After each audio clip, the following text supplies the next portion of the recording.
वाचू शकत नाही, तुम्ही विष पिऊ नका. त्यावेळेला पार्वतीला प्रभू म्हणतायत, पार्वती अगं 4 पुरुषार्थ असतात, धर्म अर्थ काम आणि मोक्ष. ते 4 पुरुषार्थ पुरुषांना कमाई करावीच लागते त्याची, नाही तर मग आला काय गेला काय, त्याच्या मरणाला जगण्याला काही अर्थ राहत नाही. म्हणून मला जावं लागेल. जसा एखादा वीर योद्धा घरामध्ये लपून बसला आणि त्याला जर कोणी युद्धासाठी ललकारत असेल, त्याला जावंच लागेल रणांगणामध्ये. कारण वीर ओळखावा रणी, वीर रणांगणातच ओळखू येईल, तो घरात ओळखू येणार नाही. म्हणून मला जावं लागेल, मला जाऊ दे. पार्वती म्हटली, तुम्हाला तर काही समजतच नाही. कधी कधी घरात बसावं लागतं, कधी कधी पत्नीचं ऐकावं लागतं. अहो तुम्ही नसले तर माझं कसं होईल. त्यावेळेला परमात्माने सांगितलं, पार्वती मी सर्वांच्या देवांचा देव आहे.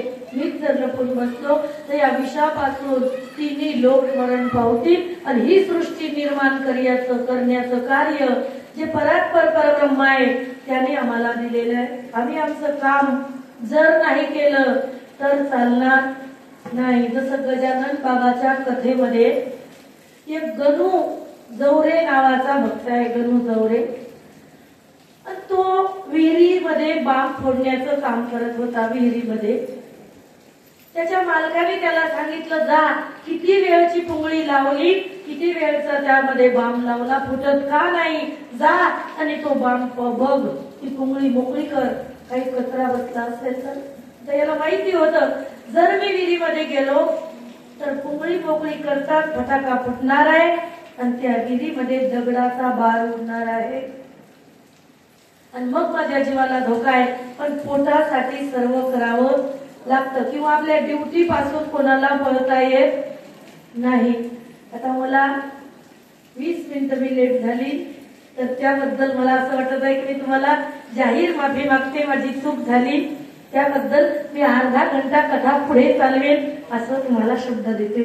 चुकी झाली आता माऊली, झोपला मेला माणूस, काही त्याच्यात फरक नसतो.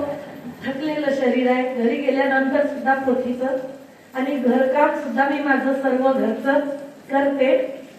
गृहिणी आहे, माझ्या कर्मातून मला बाजूला जाता येणार नाही, नाहीतर देव करून काही फायदा होणार. माऊली म्हणतात, जरी स्वधर्म हा सांडसील तरी पापावर पडा होशील आणि अपयशते नवचैल कल्पांतवरी. तुझा स्वधर्म करून जर तुला कोणतं काम करता येत असेल तर ती एक्स्ट्रा खात्यात कर. आणि तुझा स्वधर्म सोडून जर बाकीचे काम तू काही केले तर कॅन्सरच्या रोग्याने टीबीचं औषध घेतलं तर तो किती दिवसात बरा होईल हो? तो बराच होणार नाही, कारण त्याचं सर्व वायाला जाईल. तसं रोग एक झाला आणि एक औषधी घेतली तर वायाला जाईल. तसं परमार्थ करत आहे आणि संसार सोडून दिला तर वायाला जाईल. म्हणून स्वतःचे काम सर्व स्वतः करते. 4 कुटुंब आहे, 2 मुलं आहेत. आम्ही दोघं पती पत्नी. पहिले सासू सासरे होते, त्यांचं कर्तव्य करत असताना पूर्णपणे कर्तव्य माझ्या हाताने पार पडलं. सासरे बुवांनी आशीर्वाद दिला. सासूबाईचा अटॅकने गेल्या, बोलता आलं नाही. पण सासरे बुवांनी सांगितलं, तुम्हाला हे हात कोणाच्या पुढे असं करण्याची गरज कधीच पडणार नाही. कारण सेवाच तशी केली. या माऊलीने बुद्धी दिली आणि तेव्हा या शरीराने मी कष्ट केले. तसं गणू जवऱ्या आता स्वतःची ड्युटी म्हणून त्या विहिरीत उतरला. जसा विहिरीत उतरला पुंगळी फुटत नव्हती, त्यामध्ये पाहिलं कचरा आहे का. आणि जशी पुंगळीला पुंगळी जोडली, त्या नळीला नळी जोडली, तसा जो बार झाला जोरात फटकन बार फुटला. जसा बार फुटला तसा गणू जवऱ्याला कळालं आता खरं नाही. त्याने काय गजर केला असेल, जय गजानन. गजानन बाबाचा गजर केला.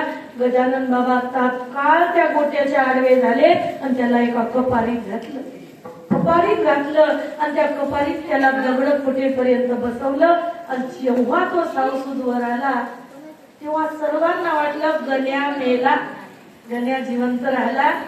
नाही. आता गण्या मेला असं म्हणून सर्वजण विहिरीत पाहत होते. गणू जवऱ्या म्हटला, मोठा दगड कपाळीला लागलेला आहे, कोणीतरी खाली या आणि तो दगड बाजूला काढा. 4-5 जण विहिरीमध्ये उतरले आणि त्या दगडाला बाजूला केलं. तेव्हा तो कपाळीत बसून त्याच्या केसाला सुद्धा धक्का लागला नाही. आणि जेव्हा गजानन बाबाच्या दर्शनाला गेला, शेगावमध्ये, शेगावचाच निवासी होता, तेव्हा गजानन बाबा त्याला म्हणतायत, गण्या किती बार फोडले रे. गजानन बाबा मजाक करत होते. विचारलं, गण्या किती बार फोडले रे. ते म्हटले, बाबा आज माझेच बार फुटत होते, तुम्ही नसते आले तर. गजानन बाबा विराट स्वरूपात गेले आणि त्याला दर्शन दिलं. तसं महादेवाने पार्वतीला सांगितलं, जो खरा साधू आहे, जो खरा देव आहे, त्याला आपल्या कर्तव्यापासून पळता येणार नाही. सर्व माझ्याकडे आलेले आहेत आशा घेऊन की हे औषध, हे विष आमचा देवांचा देव पिईल, म्हणून मला त्यांची आशा पूर्ती करावी लागेल. त्यावेळेला विष पिलं. बाकीच्या देवाला शरण जाऊन काहीच फायदा नाही. जो देव आपला जीव वाचवू शकेल त्याला शरण जा. बाकीचे देव जर मरके असतील, इंद्र, सूर्य, चंद्र, हे जर मरके देव आहेत, त्यालाच मरावं लागतं. आणि त्याला जाऊन म्हणलं आपण की आम्हाला मरू देऊ नका, अमर करा, अमर, ते वाचवतील का?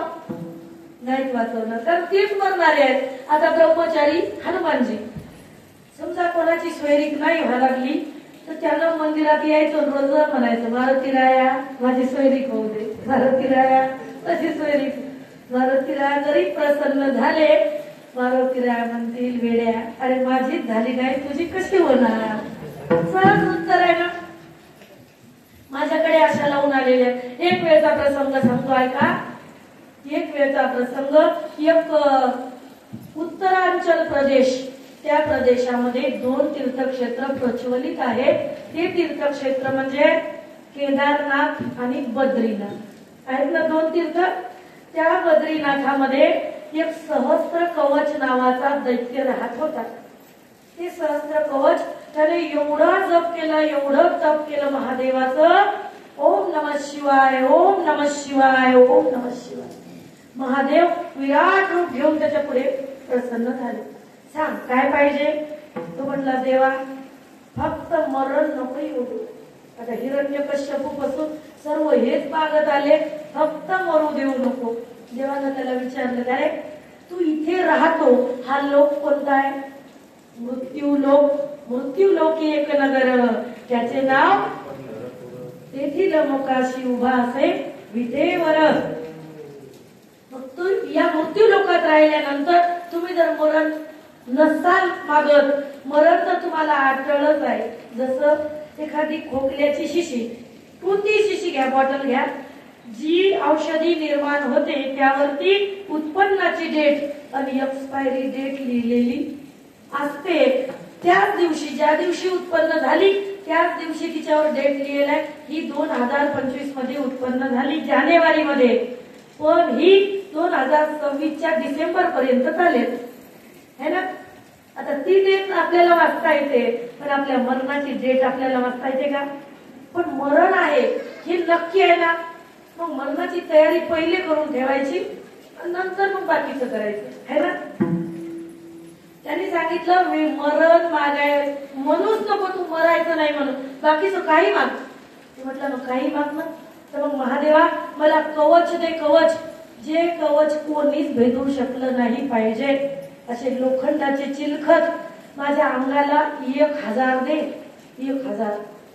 आणि 1000 कवच तू माझ्या अंगाला दिले की मग ते एक कवच भेदण्यासाठी 10,000 वर्षाचं पुण्य लागलं पाहिजे. एक कवच तोडण्यासाठी 10,000 वर्षाचं पुण्य, हो का? बर, तथा असतो. महादेवांनी दिलं वरदान, त्याला 1000 कवच आलं आणि मग तो सहस्त्र कवच असं त्याचं नाव पडलं त्या दैत्याचं. सहस्त्र कवच एवढा माजला, एवढा माजला, पृथ्वीवरचे लोक पाया खालीच रगडू लागला. त्याला वाटलं एक कवच तोडायसाठी 10,000 वर्षाचं पुण्य लागतं आता मला कोण मारणार आहे? मी सर्वांचा बापाचा बाप झालेलो आहे. आणि एवढा मातला त्यावेळेला त्याने त्राही केली. आणि त्यावेळेला महादेवाने वरदान दिलं आणि केदारनाथावर जाऊन बसले. आणि विष्णू देवाला सर्व जनता देवाला आवाज देऊ लागली, मोठे गुंतला श्री द्वारकेच्या राया, मोठे गुंतला श्री द्वारकेच्या